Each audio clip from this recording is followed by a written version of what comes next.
Hello everyone, ఇవాళ ఇంకో కొత్త కథ విందామా? అదేంటంటే ఒక అందమైన రోజ్ కథ. ఒక ఎడారిలో ఒక రోజ్ ఉంది. అది చాలా అందంగా ఉండేది అనమాట. దాని పక్కనే ఒక క్యాక్టస్ ఉండేది. ఆ రోజ్ ఎప్పుడు క్యాక్టస్ ని ఇన్సల్ట్ చేస్తూ ఉండేది అనమాట. చూడు నువ్వు ఎలా ఉన్నావో, ఎంత ముళ్ళుగా ఉన్నావో అని. కానీ రోజ్ చాలా బాగుండేది అనమాట. అయితే క్యాక్టస్ ఎప్పుడు ఏమనేది కాదు. ఇంకా రోజ్ కి చాలా అహంకారం వచ్చేసింది. దాని మీద నేనే అందంగా ఉన్నాను, ఇంకెవ్వరూ బాలేరు అని. అయితే సడన్ గా ఆ ఎడారిలో అసలు వాన కురవడమే మానేసింది. మామూలుగానే ఎడారిలో వాన ఉండదు, అలాంటిది ఆ ఉన్న చుక్క కూడా కురవలేదు. అప్పుడు మెల్లిమెల్లిగా రోజ్ ఎండిపోవడం స్టార్ట్ చేసింది. అయితే క్యాక్టస్ మాత్రం బాగా బలంగా ఉంది. రోజ్ కి తెలుసు ఈ క్యాక్టస్ నీళ్ళని దాచుకుంటుందని. అడగడానికేమో సిగ్గు, ఎందుకంటే రోజు దాన్ని చులకనగా మాట్లాడడం, చులకనగా చూడడం అలవాటు రోజ్ కి. ఇంకా చచ్చిపోయే స్టేజ్ కి వచ్చింది రోజ్. అందుకని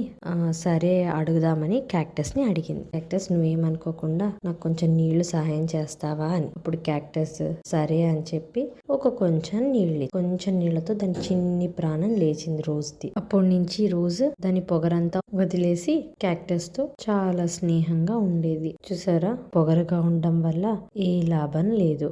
ఎప్పుడైనా ఎవరికైనా సహాయం కావాలి అంటే మన వంతు సహాయం మనం చెయ్యాలి. ఈ కథ మీకు నచ్చినట్టయితే లైక్ చేసి సబ్స్క్రైబ్ చేయండి, అలాగే షేర్ చేయండి.